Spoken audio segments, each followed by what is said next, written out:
guys, my name is Susie and I'm the Modern History lecturer for ATAR Notes.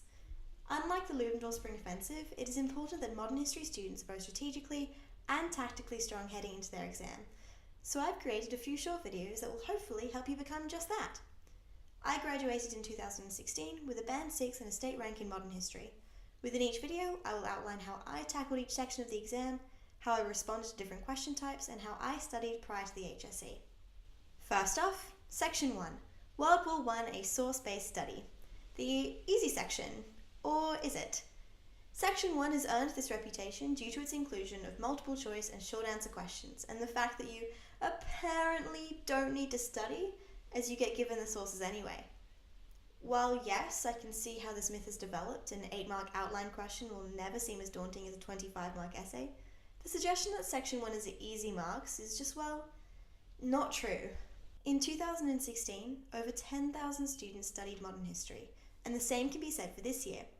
Section 1 is the only section that doesn't have options, meaning that your responses need to stand out against 10,000 students if you want to do well. Furthermore, unlike say the national study, you don't get to choose what questions you answer. What you get is what you get, and if you haven't studied for what you get, then you can't get mad when your results get back, you get me? Along with this, though the questions may seem easier, there are more of them, meaning that there's more of an opportunity to lose marks. Oh my God! Okay, it's happening. Everybody stay calm. What's the procedure, everyone? What's the procedure? Stay calm! Wait. Everybody calm down! I'm not telling you this to scare you. I'm telling you this so you can prepare properly. Though it is not an easy section, there are definitely things that you can do to make things easier. Number 1, study the syllabus thoroughly. They can literally ask you anything from the syllabus. But that's the important thing. From the syllabus. NISA is lazy and questions for Section 1 are often just dot points with a question mark at the end. That means if you have, at the very least, an understanding of what features under each dot point, you'll be able to construct a response. For example, can you identify which events and issues are features of which dot point? Pause the video and have a go. And here are the answers. Got them wrong? Then you might want to spend a little bit more time revising over the content of the syllabus. Got them right? Great! Then we're on to the next step, source integration. As Section 1 is a source-based study, it is super important that your source analysis and integration skills are up to scratch. The important thing to remember here is that modern history is not English. Not funny. Get out if you're gonna continue to laugh and make fun of me. I'm tired of it. No. I start laughing at Kim when she's crying because I just can't help it. She has this ugly crying face that she makes. You should not be treating sources in Section 1 of the modern history paper as you would the stimuli in English paper 1. Your marker does not care about vector lines. They do not care whether Lloyd George is utilizing onomatopoeias. What they do want to see, well, that depends on what question type it is. For the 5 to 8 marker, you use the prescribed sources as springboards for your response. Though, of course, as part of the question, they do need to make a clear appearance. Don't think you can get away with just alluding to the source, you do need to be direct. They do not need to make up the entire response. Remember, this question is not a source analysis. You don't need to justify the importance of the source with this type of question or break down the textual construction. What you do need to do is make an assessment as to what aspect of the syllabus it is referring to, then use the source to shape your argument. For example, let's say you received this question. Outline how the war impacted the lives and experiences of women in Britain, and one of your prescribed sources was this. Rather than focusing on the symbolic nature of the yellow in the background or the fact that the woman in the foreground appears to be doing a dab, you instead want to focus on the actual content of the source and how it relates to your own understanding of the course. How can it lead to further discussion? We can see that the source is clearly related to munitions production more specifically, one of the most popular occupations for women at the time. Thus, we can focus on munitions initially so as to effectively integrate the source, but after that, use the source to springboard into a related discussion upon the role of new occupations in general to demonstrate our superior and thorough understanding of the entire course. It's about balance. The 10-mark source analysis is similar in this regard, however, the focus is different. In the 5 to 8 marker, the sources are used to support the content. Within the 10 marker, the content is used to support the source. Unsurprisingly, the source is the focus of the source analysis. That may seem obvious, but in fact many students still get confused in their responses, and write as if the focus is on the content of the corresponding syllabus dot point rather than the source. The question is, how useful is the source? Therefore, everything you say must be explicitly related to the source. However, integrating your own knowledge and detail is still important.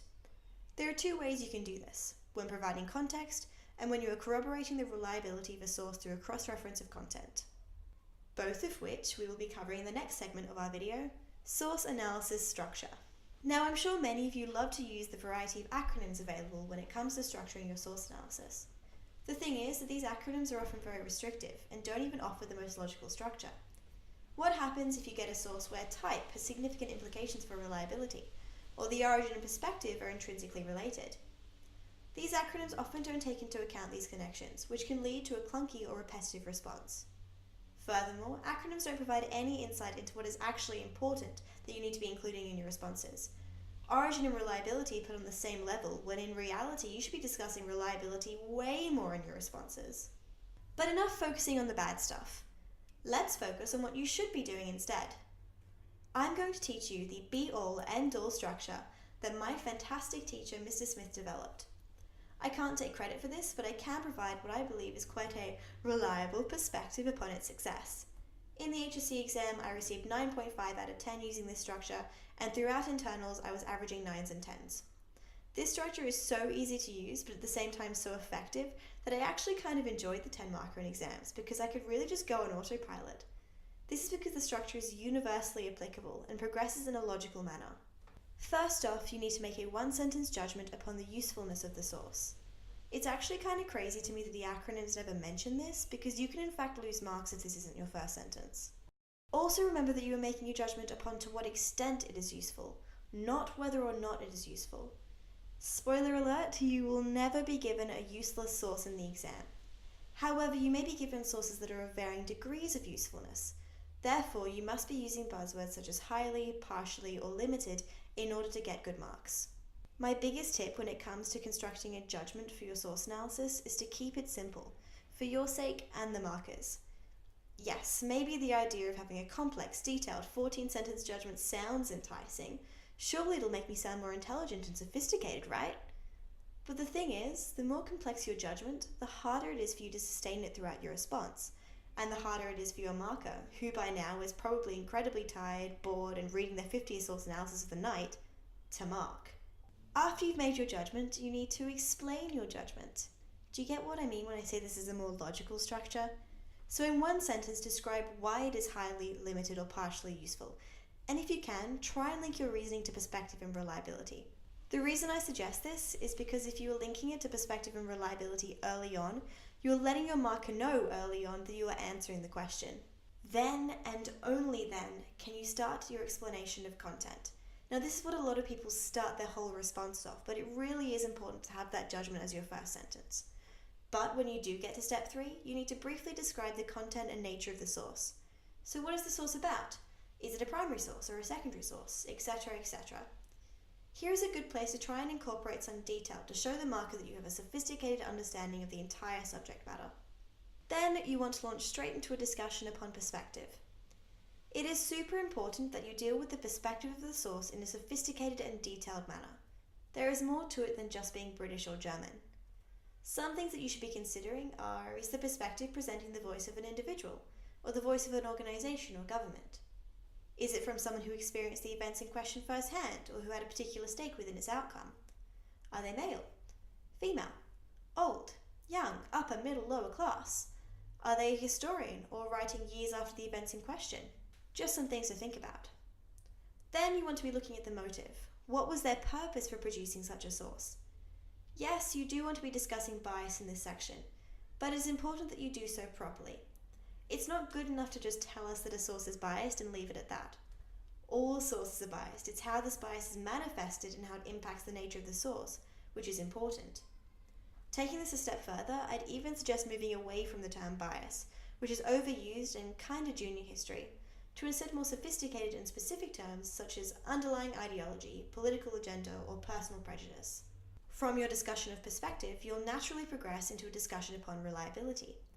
In my opinion, reliability is the most important part of the source analysis, and thus should take up most of your time. When considering reliability, it is important to recognize that the concept can be broken up into 2 sections. factual reliability, and reliability as evidence. Yes, maybe a propaganda poster from Britain depicting a German nun mocking a dying British soldier is not factually accurate. However, it is still a highly reliable indicator of the British attitudes towards the Germans at the time. With that in mind, you need to make an overall judgment upon the reliability of the source, a judgment that is informed by reliability tests. Within your response, you should conduct 3 reliability tests. The first 2 can be whatever you wish. For example, was the source produced in close proximity to the events, or was it the product of extensive research or a peer review process?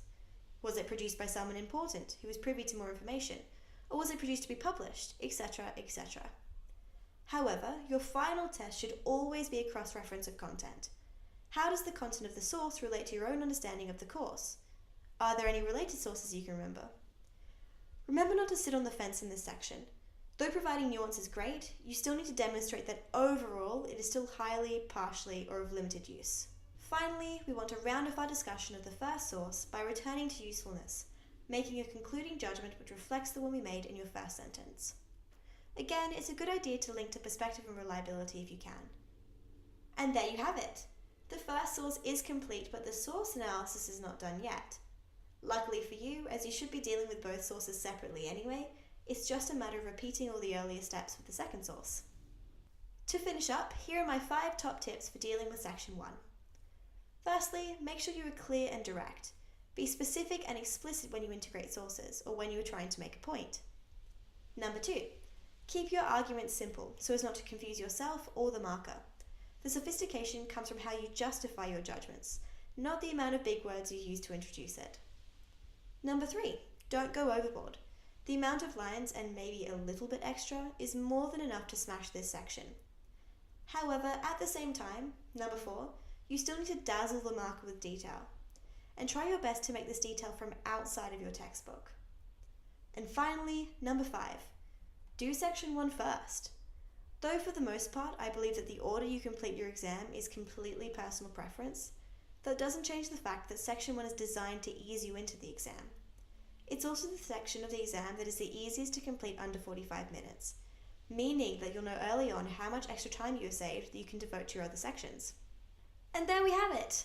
All you need to know to smash section 1 come October 20th. I hope you found this useful and stick around for the other videos, the next of which will be dealing with essay writing for sections 2 and 4. If you want more help with modern history, or any other subject really, there are a heap of resources available on atarnotes.com. For example, if you feel like you're struggling with the content for World War I, might I recommend picking up a copy of the Modern History Complete Course Notes, written by yours truly, which goes through all the content syllabus dot point by syllabus dot point, along with a lot of other goodies such as how to adapt to any source type, exemplar essays and other responses, and all the detail and historiography you'll ever need. If you'd like to pick up a copy, just head over to the shop section and check it out. Thanks for watching, and I'll see you in the next video. Bye!